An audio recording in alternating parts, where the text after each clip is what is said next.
सृष्टि और प्रलय का वर्णन। भीष्म पितामह जी ने पुलस्त मुनि से पूछा कि वामन जी का महात्म्य तो आपने विस्तार से कहा, अब फिर उन्हें श्री विष्णु भगवान का और महात्म्य कहिए। प्रथम पद्म का रूप कैसे हुआ, वह उससे यह जगत कैसे हुआ, वह पद्म के मध्य में पूर्व में वैष्णवी सृष्टि कैसे हुई, वह पाद महाकल्प में पद्म में जगत कैसे हुआ, वह जलाण में प्राप्त श्री विष्णु जी की नाभि से कमल कैसे उत्पन्न हुआ, वह सागर के जल में शयन करते हुए पद्मनाभ भगवान का प्रभाव कैसे ऐसा हुआ, वह उस कमल पर सवदेव व ऋषिगण कैसे स्थित हो सके। हे योग विंदापते, ये संपूर्ण योग कहो कि कैसे उससे ये सनातन लोक बनाया, वह कैसे स्थावर जंगम सबके नष्ट हो जाने पर शून्य कारण में भगवान रह जाते हैं, वह भूगोल भस्म हो जाता है, कैसे उसे कारण में सब उरग राक्षस आदि नष्ट हो जाते हैं, वह जब पवन अग्नि आकाश नष्ट हो जाते हैं, वह धर्म स्थान भूतल भी नष्ट हो जाता है, वह सब केवल गहर रूप हो जाता है, पृथ्वी आदि पंच महाभूतों का विपर्य हो जाता है। तब योग वेत्ता विश्वपति श्री भगवान किस योग पर स्थित होकर आप अकेले रह जाते हैं, अन्य कोई भी नहीं रह जाता। हे ब्रह्मा, परम भक्ति से सुनते हुए हमसे ये संपूर्ण वर्णन करो, क्योंकि ये नारायण का ही यश हमने पूछा है, इससे आप इसके कहने की योग्य हैं। हे भगवान, कुछ हम ही अकेले नहीं पूछते, किंतु ये सब बैठे हुए मुनि लोग भी श्रवण करना चाहते हैं, इससे अवश्य ही कृपा करके कहिए। यह सुनकर पुलस्त मुनि बोले कि हे कुरकुल भूषण, धन्य हो जो नारायण के सुयश को सुनने की तुम्हारी इच्छा है, सोत्तम कुल में उत्पन्न तुमको योग्य ही है। सुनो, जैसा हमने आदि पुराणों में सुना है, वह देवताओं से श्रवण किया है, वह महात्मा ब्राह्मणों से भी कहते हुए सुना है, वह जैसे तपस्वियों में श्रेष्ठ बृहस्पति के समान प्रकाशित पराशर जी के पुत्र श्रीमान हम लोगों के गुरु व्यास जी ने कहा है, वह हम तुमसे कहेंगे। उसमें भी अब जैसी हमारी शक्ति है, वह जैसे स्मरण है, वह जो हमने उन ऋषि जी के द्वारा जाना है, सब कहेंगे। जो मैंने अच्छी तरह से ऋषियों के मार्ग से जाना है, हे सत्तम, उन नारायण का यश कौन संपूर्ण कह सकता है, क्योंकि विश्व के पिता ये ब्रह्मा जी भी निश्चय करके नहीं जानते कि बस ये ऐसा ही है, क्योंकि वह नारायण का यश विश्व देवों का कर्म है, वह महर्षियों का गुप्त धन है, वही सब यज्ञों का पूजन है, वह तत्वदर्शियों का तत्व है, वह अध्यात्म योग जानने वालों का वही अध्यात्म है, वह दुष्ट कर्मों को नरक रूप है, वह वही अधिदैव वही देव का अधिदैव है, जिसकी आदिदैवक संज्ञा है, वह पंच महाभूतों का अधिभूत है, वह परम ऋषियों को पर प्रधान रूप है, वह वेदनिष्ठ लोग उसी को यज्ञ कहते हैं, वह तपस्वी लोग तप कहते हैं, वह जो इस सब के कर्ता है, वह जो कारक है, वह बुद्धि है जो क्षेत्रज्ञ है, प्रणय रूप पुरुष सबके शिक्षक, वह एक वह बहुत अलग अलग भी कहलाते हैं, वह 5 प्रकार के प्राण हैं, वो वही हैं, ध्रुव वही हैं, नाश रहित काल पाक यज्ञ यज्ञकर्ता पाठक विविध प्रकार के भावों से जो कहे जाते हैं, वह इन सबों से परे हैं। वे ही भगवान श्री नारायण इस संसार को करते हैं, वह वे ही नष्ट भी कर देते हैं, इससे ये सब उन्हीं की कृति है, वह हम सब लोग उन्हीं का यज्ञ करते रहते हैं, वत्स वे ही वह उनका उत्थान कोई नहीं जानता, वे ही वक्ता वे ही वक्तव्य वे ही हम वह वे ही जो हम तुमसे कहते हैं, जो सुनते हैं वह जो सुना जाता है। इसी प्रकार जो कुछ और कहा जाता है, वे सब कथा वह वे ही श्रुतियां, वे ही धर्म वही धर्म करने वाला, वह धर्म में सत्य तत्पर विश्व है, वही विश्व के पति हैं, बस उन्हीं को नारायण कहते हैं। जो सत्य, जो मिथ्या, जो आदि, जो मध्य, जो अंत, व जो मर्यादा रहित, व जो भविष्य, व जो कुछ चर अचर है, वह सब अन्य कुछ नहीं है, किंतु वही पुरुष श्रेष्ठ प्रधान भूत है। हे कुरुनंदन, देवताओं के 4 सहस्त्र वर्षों का सतयुग होता है, वह उनमें देवताओं के ही 800 वर्षों की संध्या और जोड़ी जाती है, अर्थात 17,28,000 मनुष्यों के वर्षों का सतयुग होता है। उस सतयुग में धर्म के 4 पाद रहते हैं, वह अधर्म रहता ही नहीं। इसी से जितने मनुष्य उस युग में उत्पन्न होते हैं, सब अपने अपने वर्णाश्रम के धर्म में तत्पर होते हैं। ब्राह्मण लोग सब धर्म में तत्पर होते हैं, वह राजा लोग राजवृत्ति में तत्पर होते हैं। वैश्य लोग खेती के कर्म में रत होते, वह शूद्र लोग ब्राह्मण आदि 3 वर्णों की शुश्रूषा करते। इसी से उस युग में सत्य व पराक्रम व धर्म सदा बढ़ते रहते। सज्जन लोग धर्म ही का आचरण करते, इससे धर्म बढ़ता रहता है। हे राजन, सतयुग में सब जनों का यही हाल था। इससे नीच कुल वाले मनुष्यों की भी धर्म ही संज्ञा थी। वह देवताओं के 3 सहस्त्र वर्षों का त्रेता युग होता है, वह उसमें भी देवताओं के वर्षों से 600 वर्षों की संध्या जोड़ी जाती है, अर्थात मनुष्यों के 12,96,000 वर्षों का त्रेता युग होता है, जिसमें धर्म के 3 पाद व अधर्म के 2 पाद होते हैं, जिसमें सत्य व पराक्रम व क्रिया धर्म विधान किए जाते हैं। त्रेता में ये विकृति को प्राप्त हो जाते हैं, वर्ण लोभी हो जाते हैं। चारों वर्णों के कृत्य, शांति व दुर्बलता ये विचित्र त्रेता युग की गत ब्रह्मा ने बनाई है। इस युग में प्राणी राजसी होते हैं, इससे सत्य का बोलना कुछ कम हो जाता है। धर्म के 3 ही चरण रह जाते हैं, क्योंकि इसमें लोग पाप करने लगते हैं।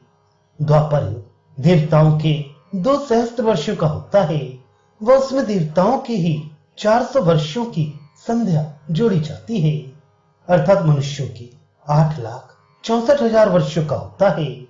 इसमें भी प्राणी अर्थ ही में युक्त रहते हैं, क्योंकि रजोगुण से ताड़ित होते हैं। वह षट व नैष्कृतिक व क्षुद्र होते हैं। इससे धर्म के 2 ही पाद रह जाते हैं, अधर्म के 3 पाद होते हैं। प्राणी अपने धर्म से विपरीत भी चलने लगते हैं, ब्रह्मण्य भाव दूर हो जाता है, आस्तिक नहीं रहती, व्रत उपवासों को छोड़ देते हैं।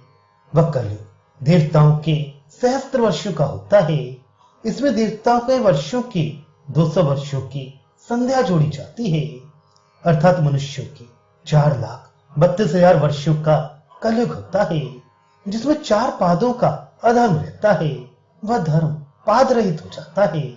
इसमें सब मनुष्य कामी, तामसी व क्षुद्र स्वभाव वाले ही उत्पन्न होते हैं। न तो कोई स्वधर्म पर चलता है, न कोई साधु स्वभाव होता है, न सत्य बोलता है, सब नास्तिक वह सब वेद ब्राह्मणों के अभक्त मनुष्य उत्पन्न होते हैं। अहंकार से बंधे हुए स्नेह बंधन से क्षीण होते हैं। वह ब्राह्मण सब इस कलयुग में शूद्रों का आचार करते हैं। वह कलयुग में ब्रह्मचर्य, गृहस्थ, वानप्रस्थ व यति ये सब आश्रम अपने अपने धर्म कर्म के विपरीत होते हैं। हे कुरुनंदन, इस युग के अंत में वर्णों का संदेह हो जाएगा। ये देवताओं के 12 सहस्त्र वर्षों में 4 युगों की संख्या पूर्व काल की बनी हुई है। ये चारों युग अपनी संध्यांशों से युक्त जब 1000 बार बीत जाते हैं, तब ब्रह्मा जी का एक दिन होता है। जब ऐसा ब्रह्मा का दिन बीत जाता है, तो सब प्राणियों के शरीर की निवृत्ति देखकर काल संहार करने की बुद्धि से सब देवताओं का, सब ब्राह्मणों का, दैत्यों का, दानवों का, राक्षसों का, यक्षों का व पक्षियों का, गंधर्वों का, अप्सराओं का, सर्पों का, पर्वतों का, नदियों का, वह सप्तम, सब पशुओं का, सब त्रियग योनि वाले मृग पक्षी आदि जीवों का, कृमियों व दंशियों का, महाभूतपति पृथ्वी आदिकों के करने वाला संसार के संहार करने के लिए उद्यत होता है। वह सूर्य होकर सब औषधियों को शुष्क करता, वह वायु होकर प्राणियों का प्राणजाल निकाल लेता है, वह अग्नि होकर सब लोगों को भस्म करता है, फिर मेघ होकर बड़ी भारी वर्षा करता है। वह नारायण योगी सूर्य की द्वादश मूर्तियों को धारण करके अपनी महातीक्ष्ण किरणों से सातों सागरों को सुखा डालते हैं। इससे सब नदी, कूप, तड़ाग आदि जलाशय शुष्क हो जाते हैं, पानी वह पी लेता है। वह योग वेगता पर्वतों का भी सब जल खींच लेते हैं, फिर पृथ्वी रसातल को चली जाती है। श्री नारायण सब जल को खींचकर सूर्य रूप से उत्तम रस को पीकर उसी में क्रीड़ा करने लगते हैं। मूर्तिमान व बिना मूर्तिमान व और जो कुछ प्राणी मात्रों को निश्चित पदार्थ होते हैं, उन सबको श्री कमल नयन पुरुषोत्तम अपने में मिला लेते हैं। तब बलवान वायु होकर सब जगत को कपाते हुए प्राण अपान में मिलकर के वायु से श्री हरि खींच लेते हैं। तब सब देवगणों के व सब अन्य प्राणियों के 5 इंद्रियों के सब गुण व जितने पृथ्वी, जल, वायु, अग्नि, आकाश है, वह जो सूंघने के पदार्थ व घ्राण व शरीर पृथ्वी में मिल जाते हैं। लोक को लीन करने वाला भगवान 2 घड़ी में नाश कर देता है। जिव्या, रस, तैल आदि रस जल में मिल जाते हैं। वह रूप, चक्षु, इंद्रिय से देखने के पदार्थ व नेत्र ज्योति के आश्रित जितने गुण हैं, स्पर्श, प्राण, चेष्टा आदि पवन के आश्रित गुण, शब्द, श्रोत्र इंद्रिय के गुण, घ्राण इंद्रिय व जो आकाश के आश्रित गुण हैं, वह सबके बुद्धि व मन व चित्त जो क्षेत्रज्ञ के आश्रित हैं, वे सब वरदायक परमेष्ठी ऋषिकेश में प्रवेश करते हैं। वह सूर्य रूपी भगवान की किरणों से घिरे हुए सब वायु के भ्रमण होते हुए भूमि की शाखा के आश्रित हो जाते हैं। इन सबों के सहार से अग्नि उत्पन्न होकर सैकड़ों प्रकारों से जलने लगता है।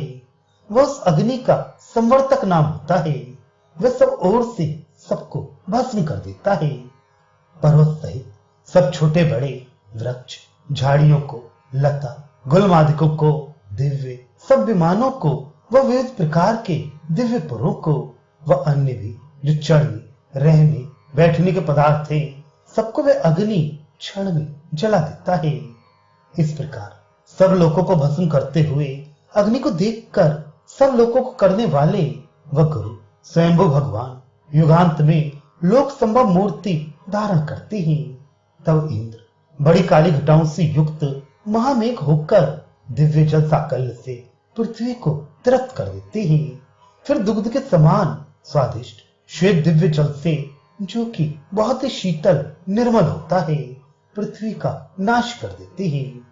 उस शीतल जल से संप्रक्त यानी मिली हुई जल की सामर्थ्य से पृथ्वी को एकाणव कर देते हैं। तब वह सब प्राणियों से रहित हो जाती है। वह तब सब बड़े बड़े जंतु भी अमित तेजस्वी श्री विभु में प्रविष्ट हो जाते हैं, क्योंकि सूर्य, पवन, आकाश नष्ट होकर अति सूक्ष्म हो जाते हैं। फिर सब समुद्रों को व प्राणियों को अपने में शुष्क करके वह समुद्र के जीवों को जलाकर सिकोड़ करके अपने में लीन करके वह सनातन परमेश्वर अकेला सो रहता है।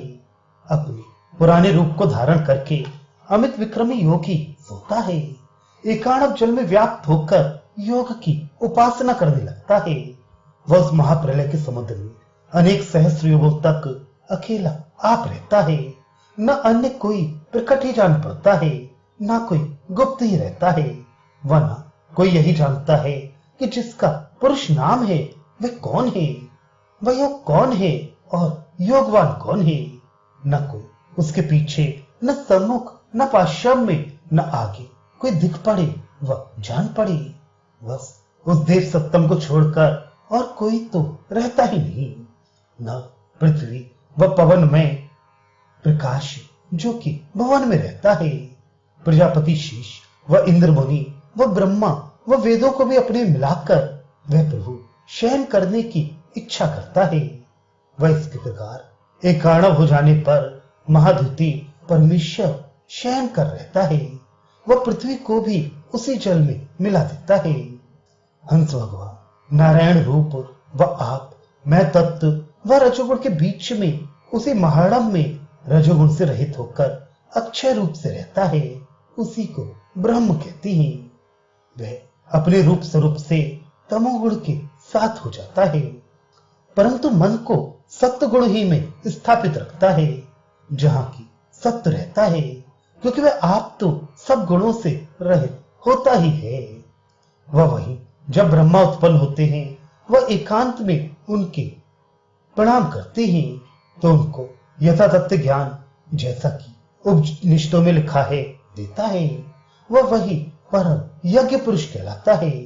वह वही जो यज्ञ का भोक्ता है, पुरुषोत्तम महाप्रभु कहलाता है। वह यज्ञ करने वाले जो विप्र होते हैं, वे ऋतुज कहलाते हैं।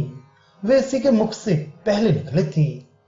यह सुना जाता है, इसी पुरुषोत्तम से प्रथम जो उत्पन्न हुआ था, उस यज्ञ पुरुष के मुख से वचन के साथ ही यज्ञ में ब्रह्म होने के लिए ब्राह्मण लोग निकले। वह उद्गाता, वह सामगान वाले होता, वह होता और अर्धवायु, ये दोनों बाहुओं से श्री प्रभु ने उत्पन्न किए। फिर ब्रह्मांड को उत्पन्न किया, जो कि ब्रह्म की प्रशंसा करता रहता है। वह मेढ़ा से मैत्रा वरुण व प्रतिष्ठाता को पैदा किया। वह उदर से प्रतिहर्ता को उत्पन्न किया, जो यज्ञ में सब सामग्री को पहुंचाता रहता है। वह होता को भी उदर ही से उत्पन्न करता है, जो कि होम करता है। हाथों से अग्निद्र को वह यजुर्वेद के जानने वाले उन नेता को पैदा किया। वह अपनी उरुओं से अक्षवाक नाम याज्ञिक को उत्पन्न किया। वह मोटी जंघा से सुवर्ण नाम याज्ञिक को उत्पन्न किया। इस रीत से जगतपति भगवान ने इन 16 याज्ञिकों को उत्पन्न किया। जब स्वयंभू भगवान ने सब यज्ञों के उत्तम ऋतुजों को उत्पन्न किया, तब से वह महायोगी यज्ञ पुरुष कहलाने लगा। वह फिर सांगोपांग सब वेद उत्पन्न किए गए। वह सब उपनिषद व क्रिया भी उत्पन्न की गई। वह जब परमेश्वर एकांत में शयन करते थे, उस समय जो आश्चर्य हुआ उसे सुनो।